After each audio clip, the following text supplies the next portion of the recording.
দুটি মুখোশ থাকে, একটা ভিতরে থাকে, একটা বাইরে থাকে।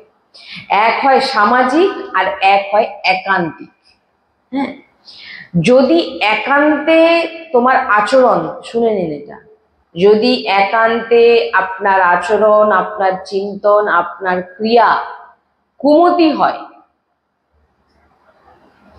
একান্তে আছেন, বুঝুন, একান্তে আছেন এবং একান্তে থেকে আপনার ভিতরে কি চলছে, আপনার চিন্তন কি হচ্ছে, আপনার ক্রিয়া কি, আপনি কি কাজ করছেন একান্তে, একা যখন আছেন, আপনার যে আপনার দ্বারা কি কি জিনিস ঘটছে, আপনি কি করছেন একান্তে, আপনি কি চিন্তা করছেন একান্তে, আপনার এই যে ক্রিয়াটাকে আপনি লক্ষ্য রাখুন। যখন আপনি দরজা বন্ধ করে ঘরের মধ্যে থাকছেন, আপনি কি চিন্তা করছেন, আপনি কি ক্রিয়া করছেন, এটা একটি মুখোশ। আর একটি মুখোশ হচ্ছে কি, সমাজের সামনে আপনি নিজেকে দেবতা দেখানোর চেষ্টা করছেন, কিন্তু ভিতর থেকে আপনি দেখা গেল একান্তে আপনি রাক্ষসিক বৃত্তি আপনার মধ্যে আছে, খারাপ চিন্তা করছেন, খারাপ ক্রিয়া করছেন। এই দুই মুখী, এইরকম দুটি মুখ স্বভাব, যার মধ্যে একান্তে এক স্বরূপ আর বাইরে এক, দেখাচ্ছি এক আর ভিতরে করছি এক, চিন্তন করছি আর এক, একান্তে। বলছেন এদের কখনো ভগবত প্রাপ্তি হয় না। সে বাইরে নিজেকে অনেক বড় কিছু প্রকট করাতে পারে, অনেক প্রণাম নিতে পারে, অনেক কিছু করতে পারে, কিন্তু দরজা বন্ধ হয়ে গেলে তার ভিতরে যে বৃত্তি রাক্ষস স্বভাবে, এই জন্য বলছেন এদের কখনো কোনোদিন ভগবত প্রাপ্তি হয় না। কেন হয় না? যে তুমি সমাজের সামনে নিজেকে দেবতা, ভগবান প্রকট, নিজেকে অনেক কিছু প্রকট করতে পারো, কিন্তু একান্তে তুমি কি করছো? ভিতরে মানে একান্তে মানে কি, আপনি যখন দরজা লাগিয়ে দিয়ে ঘরের ভিতরে আছেন, একা আছেন, তখন আপনি কি চিন্তা করছেন, বুঝতে পারছেন? দরজা লাগিয়ে দেওয়ার পর আপনি একান্তে কি করছেন, সাধক উপাসককে বলা হচ্ছে, আপনি কি ক্রিয়া করছেন, আর বাইরে সমাজের মধ্যে আপনি কি চিন্তা করছেন, কি বলছেন, কি ক্রিয়া করছেন, এই দুটো যদি আলাদা হয়, বাইরে এক আর একান্তে যখন আপনি একা আছেন, আপনার আলাদা এক স্বভাব, আলাদা এক মুখোশ, যদি দুটো আলাদা হয়, তাহলে কিন্তু জেনে নিতে হবে আপনার ভগবত প্রাপ্তি কখনো সম্ভব নয়। কেন না, আপনি সমাজে আর একান্তে আপনি দুরকম। বলছেন আপনি সমাজকে আপনি ভুলাতে পারেন যে না আমি অনেক বড় ভক্ত, আমি অমুক, আমি তমুক, আপনি অনেক কিছু হতে পারেন, কিন্তু একান্তে যে আপনি কি করছেন, এই একান্তটাই হচ্ছে গুরুত্বপূর্ণ বিষয়। এখানে কিন্তু সিসিটিভি ক্যামেরার মতো ওই রুমের মধ্যে আপনি দরজা লাগিয়ে দিয়ে আপনি কি চিন্তা করছেন, কি ক্রিয়া করছেন, আপনি করছেন, আপনি ভাবছেন দরজা লাগানো কেউ দেখতে পাচ্ছে না, আমার ভাবনা আমিই জানতে পারছি, আর কেউ জানতে পারছে না। কিন্তু সিসিটিভি যে লাগানো আছে আপনি জানেন না। কি সিসিটিভি? গুরু এবং আরাধ্যদেব, সদ্গুরুদেব ভগবানের দৃষ্টি আপনার ওপর, আর আরাধ্য দেবের দৃষ্টি আপনার ওপর সব সময় সিসিটিভির মতো চলছে, চালানো আছে। কি কি আপনি চিন্তা করছেন বন্ধ দরজায়, কি কি আপনি ক্রিয়া করছেন, উপাসককে বলছেন মহাপুরুষগণ, সব কিছু কিন্তু ইষ্ট গুরু তিনাদের কাছে লোকানো। আপনি যত যাই করুন, আপনি সমাজকে অনেক জ্ঞান দিলেন, এটা করো, ওটা করো, সেটা করো, আর ভিতরে গিয়ে আপনি আরেক চিন্তা করছেন, আরেক স্বরূপ আপনার। একটু মানে এগুলো হচ্ছে কি বলুন তো, ধৈর্য ধরে বুঝতে হবে, আর এগুলো অনেক কৃপা না হলে এগুলো বোঝাও অসম্ভব। গুরুজির দৃষ্টি আপনার উপর 24 ঘন্টা আছে, শুধু 24 ঘন্টা না, নিরন্তর আছে। আরাধ্য দেবের দৃষ্টি আপনার উপরে সব সময় চলছে, দৃষ্টি দিয়ে আপনার দিকে নজর রেখেছে, আপনি কি চিন্তা করছেন, আপনি বাইরে কি কথা বলে আসলেন, আপনি দরজা বন্ধ করে আপনি কি চিন্তা করছেন, কি কাজ করছেন, সব সময় নিরন্তর আপনার উপরে কিন্তু গুরু ইষ্টের নজর আপনার উপরে আছে। আপনি ভাববেন না যে আমি ঘরের ভিতরে আছি বলে কেউ জানতে পারছে না, সবাই সব জানতে পারবে। সব থেকে বেশি গুরুত্বপূর্ণ যেটা, খুব সাবধান আমাদের থাকতে হবে। এই সাবধানতা আমরা যদি না মানি, আমাদের পতন একেবারে নিশ্চিত, ভজন হবেই না। খুব ভালোভাবে শুনে নিন, আর এই পুরো সৎসঙ্গ শুনে চিন্তা করবেন, মেন পয়েন্টকে খাতায় তুলে রাখুন, দিয়ে ওটাকে দেখুন, বারবার দেখুন, নাহলে তো ভুলে যাবে, নাহলে বারবার শুনুন। বিশেষ যেটা আমাদের খুব সাবধান হয়ে চলতে বলা হয়েছে, শয়নের সময়। রাত্রে যখন আমরা ঘুমাতে যাচ্ছি, শয়নের সময় সব থেকে প্রথম দরজা বন্ধ করার আগে মোবাইলকে বন্ধ করে দিতে বলছেন। যদি স্মার্টফোন থাকে, বলছেন সেই মোবাইলকে শয়নের সময় আগে তাকে অফ করো, কোনো কিছু না। দরজা বন্ধ করার আগে মোবাইল বন্ধ করতে বলছেন, কারণ মোবাইল এমন একটা জিনিস, আপনি ওই মোবাইলের দ্বারা আপনার পতন একেবারে নিশ্চিত। আর সদ্ব্যবহার কতজন করছে?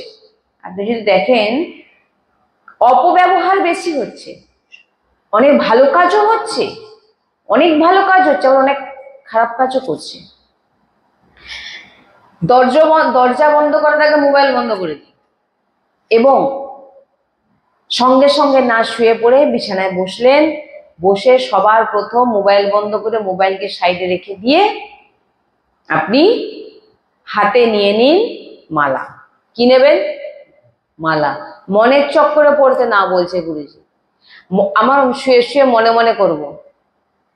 মনের চক্করে নবীন ভক্তদের খুব সাবধান, মনে মনে করতে না বলছেন, মালা হাতে নিয়ে নাও, মালা জপ করো। যতক্ষণ না তোমার ঘুম আসছে ততক্ষণ তুমি মালা জপ করো। আর মালা জপ করতে করতে যদি ঘুমিয়ে যান, বলছেন ধন্যবাদ। ছাতির ওপরে মালা জপ করতে করতে ঘুমিয়ে গেছেন, ছাতির উপরে মালা আছে, আপনি ঘুমিয়ে গেছেন, বলছেন ধন্যবাদ আপনাকে। ছাতির উপরে ফোন দেখতে দেখতে তো আর ঘুমিয়ে যাননি, ছাতির উপরে ফোন আছে, আপনি ঘুমিয়ে গেছেন। এরকম দুর্দশা তো যেন না হয় সাধকদের, যারা ভগবত প্রাপ্তির লক্ষ্যে আছে। রাতে বিশেষ করে অসাবধানতা আমাদের হয়ে যায়। ভাবি সারাদিন তো অনেক মালা জপ করেছি, পুজো করেছি, আরতি করেছি, সৎসঙ্গ শুনেছি, কীর্তন করেছি, এইবারে ঘুমানোর সময় একটু ফ্রি হয়েছি, এবারে আমি একটু 10 মিনিট ছুটি দিই, মানে মোবাইল নিয়ে বিভিন্ন রকম ভালো জিনিস বাদ দিন, খারাপ জিনিসটা বেশি ধরে রাখুন, মনমানি আচরণ। এবারে আপনি বলে একটু সময় 10 মিনিট ছুটি, ওই 10 মিনিট আপনার সারাদিনে যা যা করেছেন সব শেষ করে দিন, সব বৃত্তিকে নষ্ট করে দিন। এই জন্য বলছেন শুতে যাওয়ার আগে একদম জেনে নিন, আজকে ঘুমোতে যাওয়ার আগে, দরজা লাগানোর আগে মোবাইল অফ, তারপর দরজা লাগিয়ে আপনার বৃত্তি, আপনার চিন্তন যেন না খারাপের দিকে যায়। বিশেষ করে আমাদের দেখবেন শয়নের সময় আমাদের খুব খারাপ খারাপ বৃত্তি ভিতরে জাগ্রত হয়। এই জন্য বলছেন মালা নিন, সাধক উপাসকদের জন্য বলছেন মালা নিন, মালা জপ করতে থাকুন। যখন দেখছেন আপনার ঘুম এসে যাচ্ছে, মালাকে বিরাজমান করে আপনি ঘুমিয়ে যান। দেখছেন খুব ঘুম এসে যাচ্ছে তখন। আর যদি দেখছেন যে হয়তো এরকম আছেন, বসে আছেন, বাট আপনি একটা শুয়ে জপ করছেন, শুতে শুতে হয়তো আপনি মালা নিয়েই ঘুমিয়ে পড়েছেন, তা আরো ভালো। তাই বলছেন যে মনের চক্করে না পড়ে রাত্রে শোয়ার সময় অবশ্যই দরজা লাগানোর আগে মোবাইল অফ করুন, কোনো কিচ্ছু দরকার নেই শোনার। সারাদিন আছে, গুরুজি তো বলে দিয়েছে সারাদিন আছে, সারাদিন যে কোনো সময় একটা সময় বার করে সৎসঙ্গ করলেন, সৎসঙ্গ শুনলেন। আর অন্য বাদবাকি টাইম, যে সময়টা বিশেষ করে রাত্রের সময়, আপনি হয়তো মনে করছেন যে আমি ফোন নিয়ে সৎসঙ্গ শুনবো, কিন্তু সৎসঙ্গ শুনতে গিয়ে দেখলেন আপনার সামনে অন্য কিছু চলে আসলো দেখার জন্য, আপনি কিন্তু দেখবেন আপনার মন তাতেই ফাঁসিয়ে দেবে আপনাকে। সৎসঙ্গ শোনার 10 মিনিট 15 মিনিট আগে দেখবেন আপনি অন্য কিছুকে নামাচ্ছেন, তুলছেন, অন্য কিছু জিনিস দেখছেন, কিন্তু সৎসঙ্গ দেখবেন বলে শুয়েছেন, কিন্তু সৎসঙ্গ দেখছেন না। সৎসঙ্গ দেখার আগে দেখবেন আপনার সামনে অনেক রকম জিনিস এসে যাবে, আপনার মনে হবে এটা একটু টাচ করে দেখি, এটা একটু টাচ করে দেখি। এখানে কিন্তু আপনার যে বৃত্তি, আপনার যে চিন্তন, সেটা কিন্তু কি হলো, আপনার যে সারাদিনের যে বৃত্তিটা ছিল, এই যে 10 মিনিট আপনি স্ক্রল করছেন, সরাচ্ছেন সরাচ্ছেন, এটা দেখে একটু, এটা কি হলো, আপনার বৃত্তি কিন্তু সেই বৃত্তি ঢুকে গেল ভিতরে।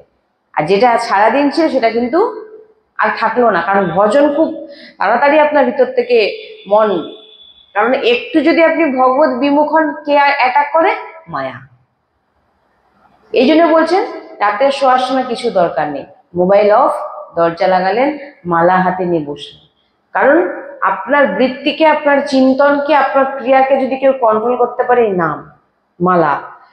আপনি চিন্তনে যদি ভাবেন রাত্রেবেলা, নবীন ভক্তদের জন্য, তারা কিন্তু চিন্তন করতে পারবে না, তাদের চিন্তন কিন্তু সাংসারিক চিন্তন শুরু হয়ে যাবে। খারাপ চিন্তন, খারাপ বৃত্তি, এটা একটু করে নিন, দরজা বন্ধ আছে, আমি একা আছি, অনেক রকম বৃত্তি আসতে পারে। এই জন্য বলছেন যে চোখ বন্ধ করে বা আপনার যদি যে কোনো যেভাবে হোক, আপনি মোটামুটি মালা নিয়ে চুপচাপ বসে যান, জপ করুন, নাম জপ করতে করতে আপনার যখন ঘুম এসে যাচ্ছে, মালা রাখলেন, আপনি শুয়ে পড়লেন।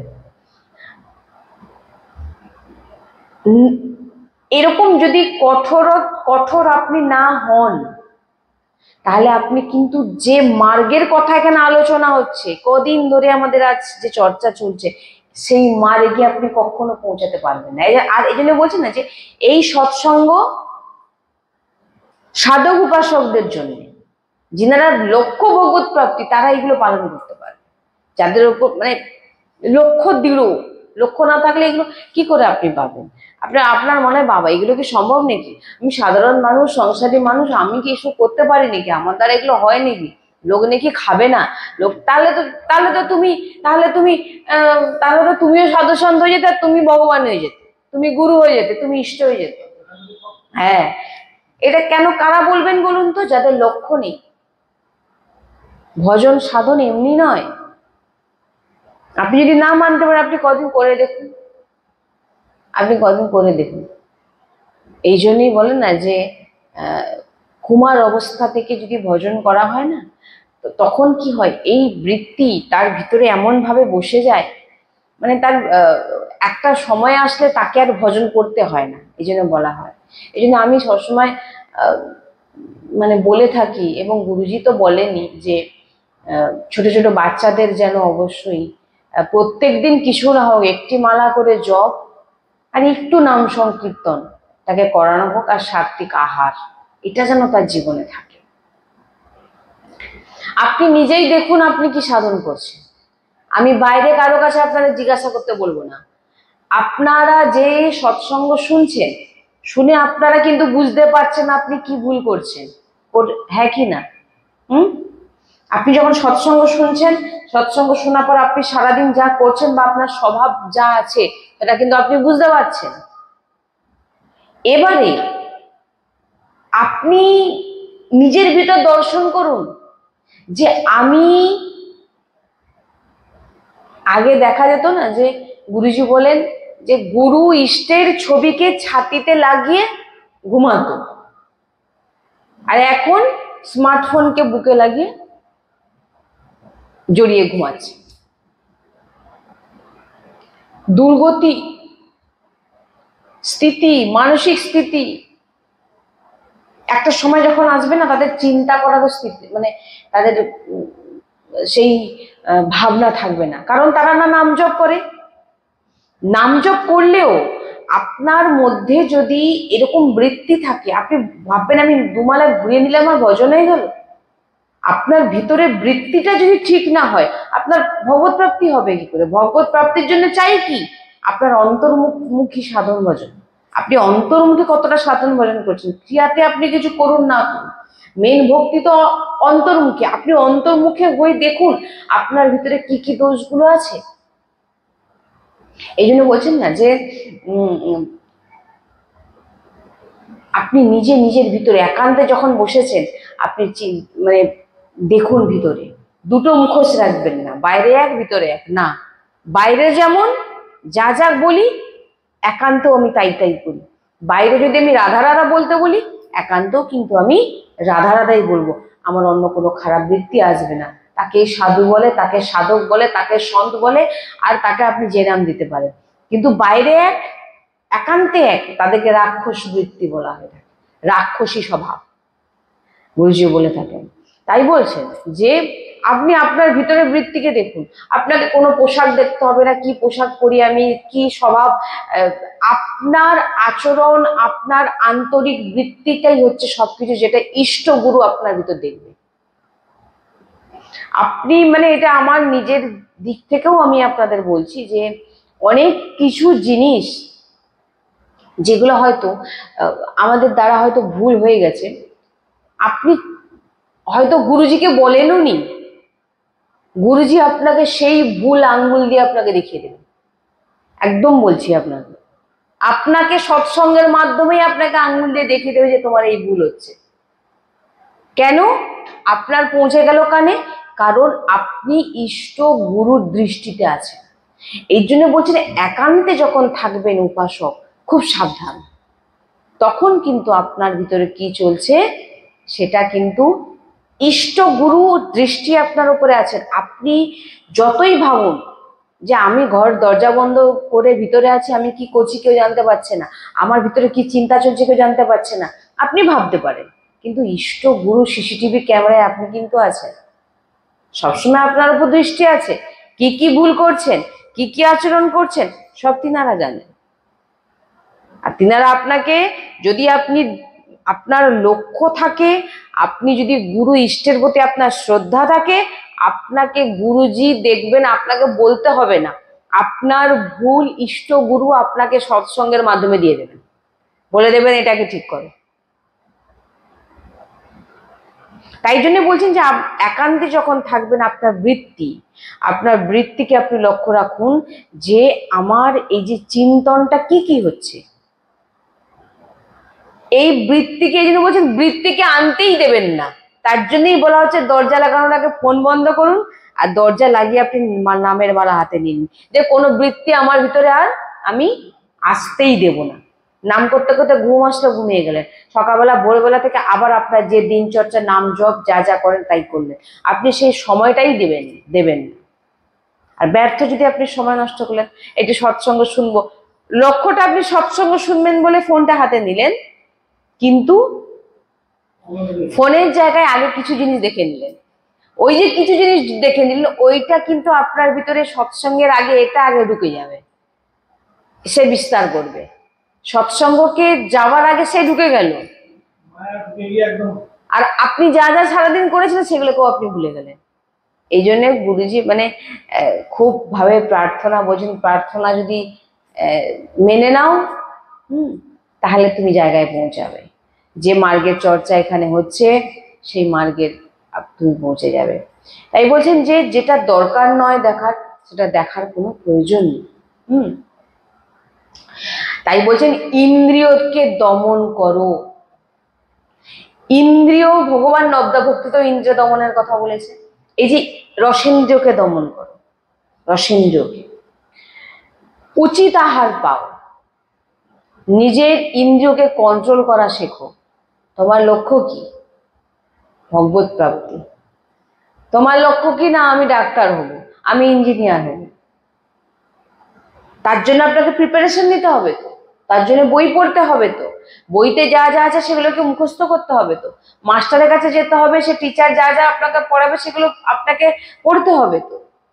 সেম জিনিস এখানে, ভগবত প্রাপ্তির যদি লক্ষ্য আপনার থাকে তাহলে গ্রন্থরূপী বই আপনাকে অধ্যয়ন করতে হবে, গুরুরূপী শিক্ষার আশ্রয়ে যেতে হবে, এবং গুরু আপনাকে যা যা শিক্ষা দেবেন সেগুলোকে আপনাকে পালন করতে হবে, তবেই আপনি লক্ষ্যে পৌঁছাবেন। এই জন্য আমরা বাসি জিনিস খুব খেতে আমরা না বলি, দেখবেন সৎসঙ্গে মানে এই যে বাসি যে হয় না, আগের দিনের বাসি ধরুন অন্ন বা হ্যাঁ, এগুলোকে চেষ্টা করবেন, এগুলো আপনার ভোজন হতে দেবে না, এগুলো ভোজন হতে দেবেন না, মানে এগুলো যদি আপনি পান তো আপনার ভোজন হবে না। ওই জন্য বলছেন যে কিছু কিছু এমন জিনিস আছে যেগুলো উচিত, ফল পান, দুধ পান, শ্রীজিকে অর্পিত করলেন। যেমন আমরা দুপুরবেলা যে প্রসাদ পাচ্ছি সেটা যেন একটু কম হয়, সন্ধ্যাবেলা আপনি যেটা পাচ্ছেন সেটাও যেন একটু কম হয়, মোটামুটি আপনার যেন হাফ অফ থাকে। যদি ফুল করে দেন তাহলে ভজন হবে না। কেন ভজন হবে না? আপনার ভিতরে যে বৃত্তিটা তমগুণ হয়ে যাবে, ঘুম পাবে, আলস্য বাড়বে, ভজন করতে দেখবেন ইচ্ছেই হবে না। এই জন্য দেখবেন বেশি বেশি করে বলা হয় না যে নবীন ভক্তদের যে তোমরা আহারে কন্ট্রোল করো, এদিক ওদিক পেও না, বাসি জিনিস পেও না, এগুলো দিক থেকে খুব মানে যাদের লক্ষ্য ভগবত প্রাপ্তি তাদের জন্য এই সৎসঙ্গ। কঠিন মনে হচ্ছে কেন? আমাদের লক্ষ্য এখনো দৃঢ় হয়নি। লক্ষ্য যখন দৃঢ় হয়ে যাবে আপনার মনে হবে না যে একবেলা যদি আপনি একটা সাধারণ, আমি একটা কথা যদি আপনাদের জিজ্ঞাসা করি, যখন আপনি সাধারণ জীবনযাপন চলছে, খাওয়া দাওয়া করছেন আছেন, এবং দুপুরে আপনি খুব খিদেও পেয়েছেন, খেতে বসবেন করছেন, এমন একটা সংবাদ আপনার কাছে এসে পৌঁছালো যেটা খুবই দুঃখদায়ক, শকড, তখন দেখবেন আপনার খিদে কিন্তু আপনার যে সামনে যদি খাওয়ার সাজিয়েও রেখে দেওয়া হয় আপনি কিন্তু সেটা খেতে পারবেনই না। বা খুশি, হয়তো এমন একটা বড় খুশির সংবাদ আপনি পেয়ে গেলেন, দেখবেন আপনার কিন্তু খাওয়া খিদে দুটোই চলে যাবে। কেন? কারণ আপনার পূর্ণরূপে বৃত্তি ওই দিকে ঘুরে গেছে, আর এখন আপনার বৃত্তি কোন দিকে ছিল? এই জন্য বলছেন যে নিজের ভিতরের বৃত্তিকে বাঁচান। আপনি মন নয়, আপনি ইন্দ্রিয় নয়, আপনি রসেন্দ্রিয় নয়, আপনাকে এগুলোর জন্য পাঠানো হয়নি। যদি ভগবত প্রাপ্তি করতে চান এগুলো থেকে বাঁচুন। সৎসঙ্গে যা যা বলা হচ্ছে সেগুলোকে যদি ধারণ করেন আপনার নিশ্চিত ভগবত প্রাপ্তি। কারণ এগুলো আমার বাণী নয়, এগুলো মহাপুরুষদের বাণী। যদি এই সমস্ত সৎসঙ্গের কথাকে না মেনে চলেন, প্রত্যেকদিন সৎসঙ্গ শুনেও আপনার কোনো লাভ হবে না। ওই দুরকম মুখোশ হয়ে যাবে, সৎসঙ্গ শুনবেন আর একান্তে অন্য কাজ করবেন, আপনার কোনো লাভ হবে না। এই জন্য বলছেন সৎসঙ্গ শুনুন, চিন্তন মনন করুন, আচরণে আনুন, তবে আপনার ভগবত প্রাপ্তি নিশ্চিত, একদম নিশ্চিত, 100%, কোনো হবেই ভগবত প্রাপ্তি। श्री राधा वल्लभ लाल की जय। श्री हरिवंश।